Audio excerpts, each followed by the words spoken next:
Hello everyone. So in the last video, we have seen the proteins part from the biomolecule chapter.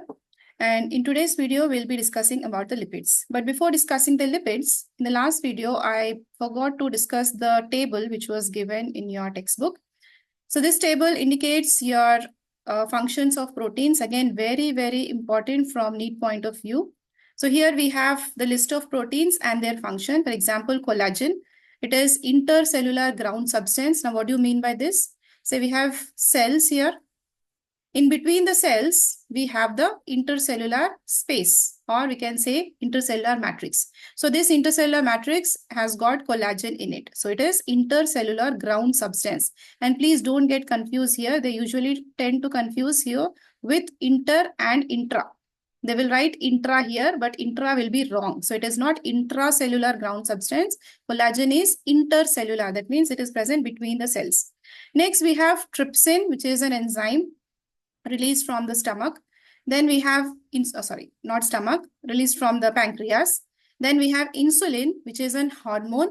Now, insulin is similar to your inulin. Now, inulin we have read in carbohydrate topic. It is a homopolymer, isn't it? It is a homopolymer of fructose. So this point you have to remember, they usually tend to confuse you with inulin and insulin.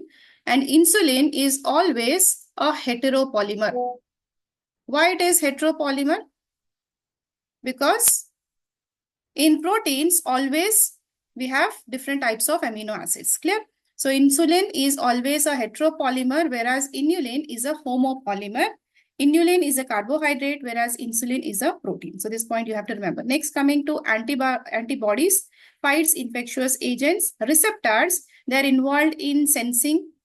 So sensory reception like smell, touch, then taste, whatever sense organs we have, all the sense organs will have receptors over the surface of the cells. And the last one is GLUT4, glucose transport 4. And this protein, which is present over the surface of the cell, will help for the transportation of glucose molecules inside the cell. So it enables glucose transport into the cell. So this is all about your functions of protein. Very, very important. This table, please try to remember all the functions and the proteins there.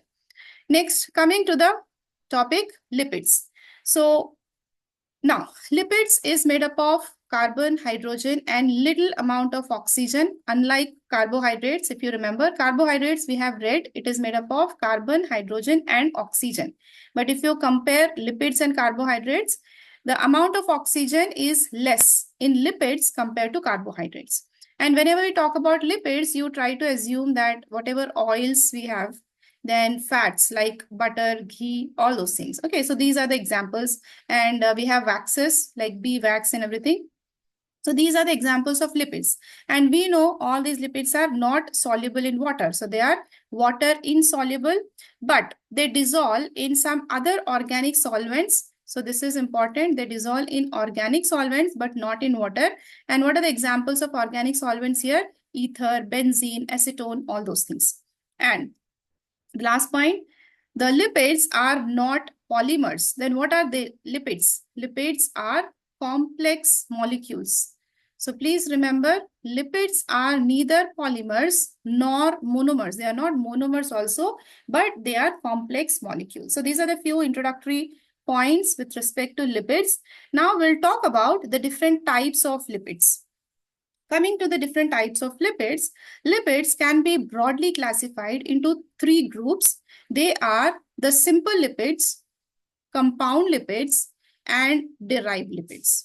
If we talk about simple lipids, you can think of the oils, ghee, butter, fats, the bee wax, the cutin, all those comes under our simple lipids. So the neutral fats or the true fats includes our oil. Now, oil example, if I want to give you the sunflower oil, then we have the mustard oil, coconut oil, all these things will come under the true lipids.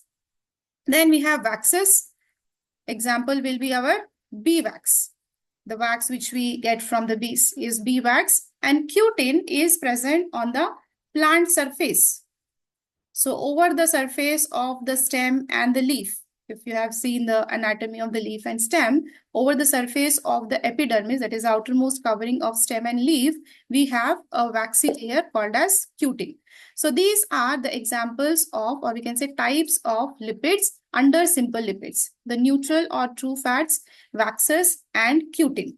In your syllabus, they have mentioned only about the true fats, waxes, and cutins are not mentioned in the textbook. Next, if you talk about compound lipids, now what do you mean by compound lipids? These are the combination of the simple lipids plus a non-lipid molecule. So if any non-lipid molecule is conjugated, is attached to a lipid molecule, that becomes your compound lipid. So examples will be our phospholipid, where phosphate is attached to a lipid, glycolipids, carbohydrates is attached to the lipids, lipoprotein. Now here lipids are lipoprotein. If protein molecule is attached to lipids, then it becomes the lipoproteins, and then it becomes it is not chromoproteins, it should be chromolipids. So if any colors or any pigments are attached to lipids, then it becomes chromolipids. So these are the different types of compound lipids wherein a simple lipid is attached to a non-lipid molecule. And the third category of lipid is derived lipids. These are very, very complex lipids, which includes the cholesterol and the prostaglandins.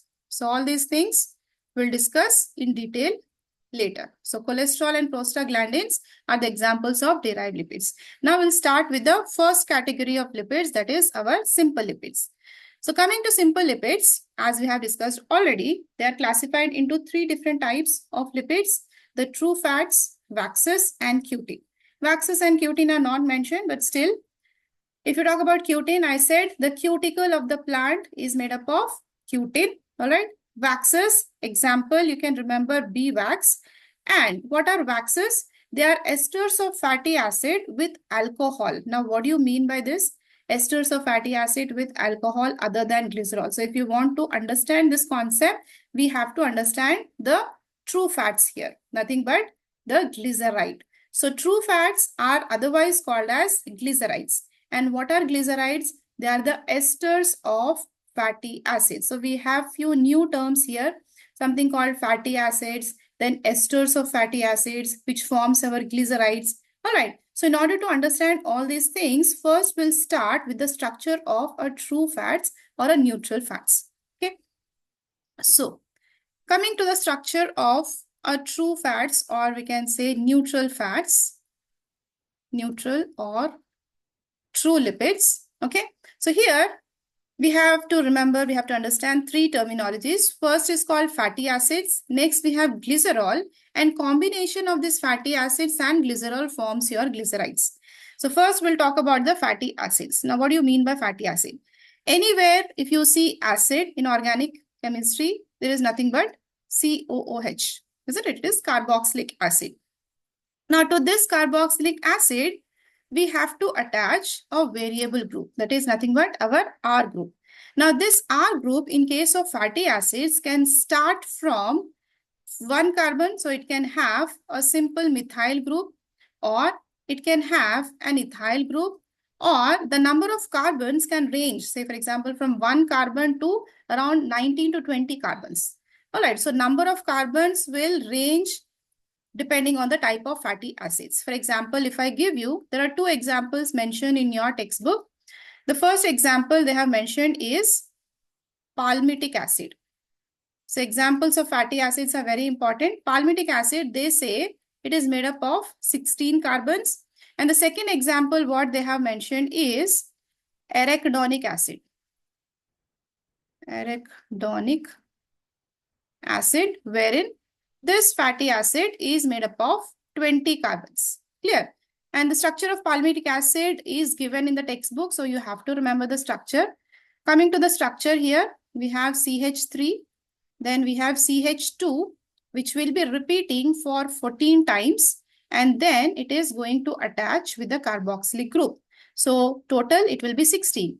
Carbon of methyl, then 14 carbons of this CH2, and the carbon of carboxylic acid. Clear? So you have to remember that palmitic acid is made up of 16 carbons, including, all right, So it is including the carbon of carboxylic acid. This point you have to remember. Similarly, if you talk about arachidonic acid, now structure is not given, but simply you have to remember the 20 carbons of arachidonic acid includes the carbon of carboxylic acid also. All right, so these are the two examples given in your textbook for the fatty acids. Next, if you talk about the glycerol. Coming to the structure of glycerol, now if you consider all here, so whichever is ending with all, it is an alcohol, isn't it? So this is an alcohol. And if you talk about the structure, it is called trihydroxypropane. Now you can imagine the structure. Now what do you mean by trihydroxypropane? We have a propane structure to which 3 hydroxyl groups are attached. That becomes your glycerol structure. Say, this is your propane. And to this propane, we have to attach 3 hydroxyl group. Then whatever structure we get, that will be your glycerol. So we have CHOH and CH2OH. And all these are attached. So this molecule, what we get is nothing but our glycerol. Clear? So please remember, fatty acids are the acids wherein a variable group is attached to COOH, whereas glycerol is an alcohol wherein we have a propane molecule to which 3 hydroxyl groups are attached. So hence glycerol is otherwise called as trihydroxypropane. All right. So this is about the structure of fatty acids and glycerol. Now, if you talk about the structure of glyceride, so the third term which we have to understand is glyceride. And I said glycerides are actually called the true lipids, isn't it? So coming to glyceride. Now, what do you mean by this? I said glyceride is a combination of a fatty acid plus glycerol. Here, please don't get confused. I have seen many students getting confused between glycerol and glyceride. Glycerol is a trihydroxypropane. Glyceride is a combination of fatty acid and glycerol. Clear? So, example I'll give you. Fatty acids, we have R COOH, isn't it? And here I have to attach a glycerol molecule. So I have CH2OH, then we have CHOH and CH2OH. So when I attach the fatty acid to the glycerol molecule, then we get something called glyceride structure. Clear? Now, glycerides can be of different types based on the number of fatty acids attached. For example, let me write down that glycerides can be monoglyceride. Then we can have diglyceride and the triglycerides.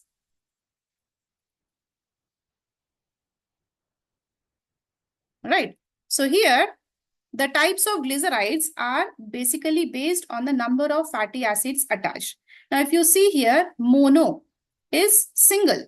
So when only one fatty acid is attached, such glyceride, we call it as monoglyceride. So how will be the structure here? So let me draw the trihydroxypropane or the glycerol structure first.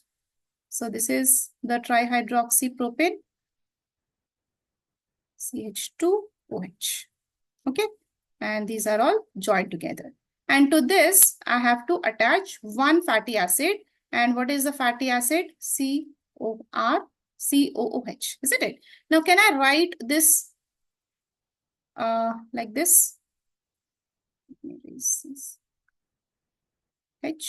HOOCR. Isn't it? This part, I have just reversed it. I can write like this, isn't it? So let me erase this one.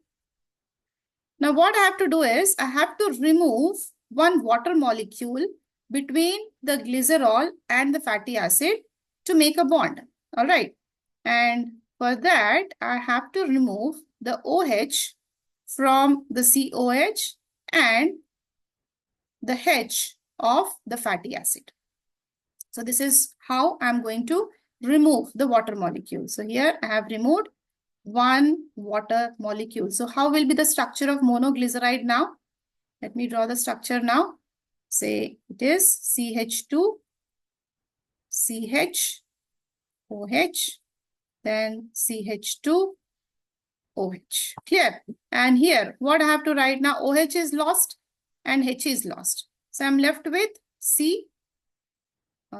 oxygen first, then comes your carbon with double bond O. This oxygen I have written here. Then carbon with double bond O and the R group.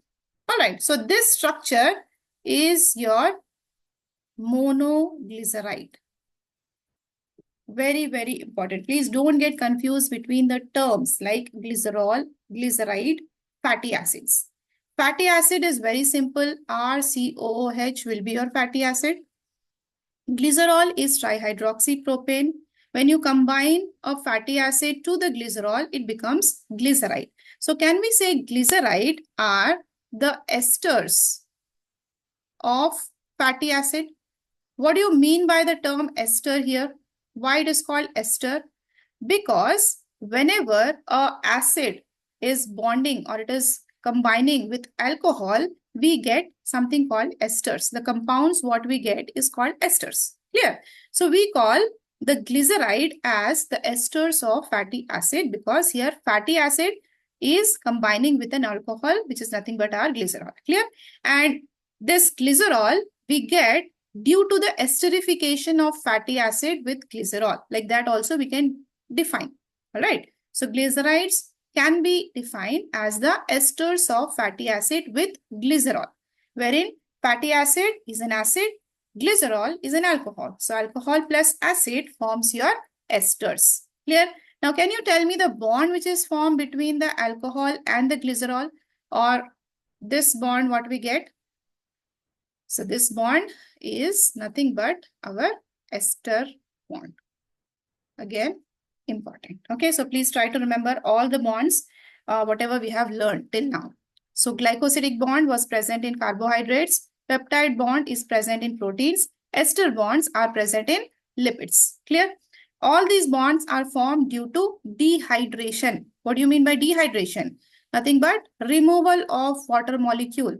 Isn't it? Whatever bonds we have read till now, in all those cases, we have removed water molecules. So all these bonds, glycosidic bond, peptide bond, and ester bonds, all these bonds are formed due to dehydration. Clear? So this is all about our monoglyceride, wherein one fatty acid, now this is one fatty acid attached to a glycerol molecule. Now we'll talk about something called diglyceride. Again, you can go with the term di means two. So what are two here? Two are fatty acids. So in diglycerides, please remember we have two fatty acids and one glycerol. Clear? So if I want to draw the structure, please try to draw the structure without seeing if you can. So here we have CH, which is attached to the first fatty acid. Let me now, so the same thing what we have got. Okay, CH2, then we have O, C double bond O, R. So this will be my first fatty acid, or let me draw with some other color. First I'll draw the glycerol and then fatty acids I'll draw with the other color. So here CH2, CH, and then CH2. Clear? And for CH2, it is attached to OH here. So in diglycerides, if I want to draw, we have oxygen, then we have carbon, oxygen, R1. All right, so this will be our first fatty acid which I have attached. In order to attach the second fatty acid at C2, I can attach. So this hydrogen will be gone. And then it will be O, C double bond O, then R2.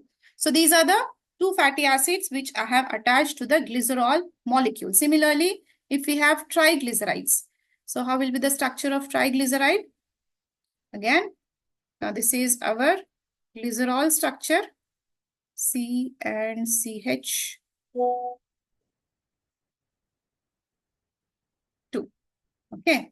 And then I want to draw the fatty acids here. Double bond O, R1. Then we have O, double bond O, R2, and O, double bond O, R3. So here I have attached 3 fatty acid. R1 is first fatty acid, R2 is second fatty acid, and R3 is the third fatty acid which I have attached to the glycerol molecule. So here tri are the 3 fatty acids attached to one glycerol molecule. So how are the question asked based on this? They will confuse you. Like how many glyceride molecules or glycerol molecules are present in triglycerides? Is it 3, 2, 1? All right, so please remember whether it is tri, di or monoglycerides, the number of glycerol molecule is always 1. The number of fatty acids will change. Here, so this is all about our the true lipids or the neutral lipids, the structure wherein we have discussed the fatty acids, glycerol and glycerides. Clear? Now I hope that you understood the meaning of fatty acids, glycerols and glycerides. Apart from this, we have one more point with respect to fatty acids. I just wanted to mention here itself. So fatty acids can be of 2 types. It can be saturated and unsaturated. So fatty acids can be of 2 types, saturated and unsaturated. Saturated fatty acids are those lipids wherein we can have only single bonds. For example, palmitic acid we have seen now. In this palmitic acid, if you consider the structure, we have only single bonds. We don't have double bonds there. So if an acid, a fatty acid specifically, if a fatty acid have got only single bonds, so such fatty acids, we call it as saturated. Whereas instead of single bonds, if we have double bonds or triple bonds, then such fatty acids, we call it as unsaturated. For this, we have simple trick. Single bonds have got saturated. So S for S, you can remember like that. Single bonds, saturated. Clear? So this is all about the neutral or the true lipids, which come under simple lipids. Now, coming to your waxes. So with this, I hope now you can understand the meaning. So if we talk about the simple lipids, we have true or neutral fats, and these are the esters of fatty acids. Clear? And hence, these esters of fatty acids, we call it as glycerides. Clear?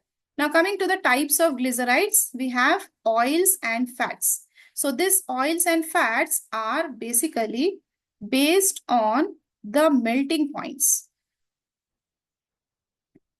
Based on the melting points of the glycerides, we can classify glycerides into 2 types, oils and fats. If the melting point is low, that means at room temperature itself, if these glycerides are liquid, then such glycerides are called oils. Whatever oils we have, like sunflower oil, the mustard oil, then we have sesame oil, gingerly oil. All right, so whatever oils we see, which are liquid at room temperature, such glycerides are called as oils. Whereas, if they are solid at room temperature, such glycerides are called fats. So, few examples are being given in your textbook. If you talk about oils, they have mentioned something called gingerly oil. Now, what is this gingerly oil? Please, gingerly oil is not from ginger. All right, gingerly oil is nothing but our sesame oil, the til oil. Yeah. And this fats, example they have given ghee or butter. So this is about the types of glycerides based on melting point into oils and fats. Clear? Please don't get confused between the types of fatty acids, which is saturated and unsaturated, and types of glycerides. Clear? Now coming to your waxes. Now you will understand what is the meaning of this. So I said waxes are esters of fatty acid with alcohol. Clear?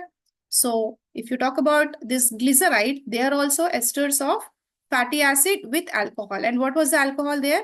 It was glycerol always. Clear? So we have a glycerol. Based on number of fatty acids, we can have monoglyceride, diglyceride, and triglyceride. So this was about glycerides. But if you talk about waxes, here also, fatty acids are joined. They are combined with certain alcohol. But this alcohol is not the glycerol. Okay, then what is it? You need not know at this level. Just try to remember that esters of fatty acids with alcohol other than glycerol will form the waxes. An example of waxes will be our bee wax. Clear? And cutin, we have already discussed. This is present as cuticle over the surface of stem and leaves. Clear? So this is all about our simple lipids. Next, we'll talk about the compound lipids. Coming to the next one, we have compound lipids, and this is otherwise called as conjugated lipids. So I said, what is the meaning of compound or conjugated lipids? When a lipid is conjugated or when it is attached with a non-lipid molecule, then we get the conjugated or compound lipids. Clear? Now here we have different types of conjugated lipids. The first and very important one is phospholipids. Do you remember where did we study this phospholipids? Yes, we study this phospholipids in cell, the unit of life, wherein this phospholipids will form the structure of cell membrane. Not only cell membrane, the membrane of any organelles we have, isn't it? So phospholipid forms the unit, or we can say the structure of cell membrane. So if you remember, the cell membrane is made up of bilipid layer, isn't it? And this bilipid layer is made up of phospholipid. So if you talk about here, we have a lipid component to which the phosphate group is attached. Now, how exactly is the structure? Now, this structure is given in your textbook. So structure of phospholipid is very, very important. Clear? So if you go through the page in your biomolecules chapter, we have the structure. So please try to understand this. Now, this is very easy to understand also, because if you know the structure of triglycerides, monoglycerides and everything, phospholipid structure is very easy to understand. Okay. So for this, what we have to do is first we'll draw the triglycerides. Clear? So for triglycerides, how many glycerol molecules we have to draw? Tell me. We have only one glycerol molecule. Clear? So we have one glycerol molecule here. So let me draw the one glycerol molecule first. OH, CH, OH, CH2, OH. Now this is one glycerol molecule. To this, we have to attach fatty acid so that it becomes glyceride. Clear? So we'll attach two fatty acids. So we have to basically create a diglyceride. Okay. So here I am erasing this OH and OH. So let me attach the phospholipid fatty acids here. So C double bond O R1, and I'm writing this side so that I can have place here to write some molecules. So O C double bond O R2. Okay. Now, so this is our diglyceride. To this diglyceride molecule, I am going to attach a phosphate group and a choline group. Clear? So what is the phosphate group? If I consider here, the phosphate will be O, O, OH, double bond O. Clear? So this is my phosphate group. To this phosphate group, now I am going to attach a choline group. So we have CH2, CH2, N, and to this N, methyl groups. Okay, so this is all about our phospholipid. This is structure of phospholipid. So these two, this is one fatty acid, this is another fatty acid. At the center, we have glycerol molecule to which a phosphate group and a choline group. If you remember, we draw this phospholipid. If I draw the cartoon diagram of phospholipid, say this is the head, this is the neck part, and these are the two tails. Clear? So this is the head part, this is the neck, and these are the two tails. And we also discuss a few things about the phospholipid, like head is always hydrophilic. What do you mean by hydrophilic? Water loving. Clear? So head is water loving molecule, whereas tails are hydrophobic. That means water hating.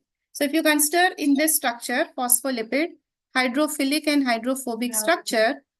So here the fatty acids, what we have, this one and this one forms the two tails of the phospholipid molecule, whereas this structure is our head part. So this is phosphate plus choline. So this, let me write down, this is our phosphate molecule.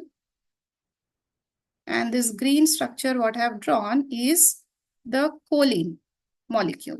So choline molecule plus phosphate put together forms our head part, whereas the two fatty acids are forming the tail part in this phospholipid. And what about the neck part here? The glycerol is forming the neck part. So this is all about our phospholipids. Next example of the conjugated lipid is your glycolipids, wherein the carbohydrate is attached to lipids. Now this is not given in the textbook. The structure is not given. So simply you can understand the meaning of this term. Similarly, the lipoprotein, in lipoprotein, the proteins are attached to the lipids, and here chromolipids, again, not the chromoproteins, should be chromolipids.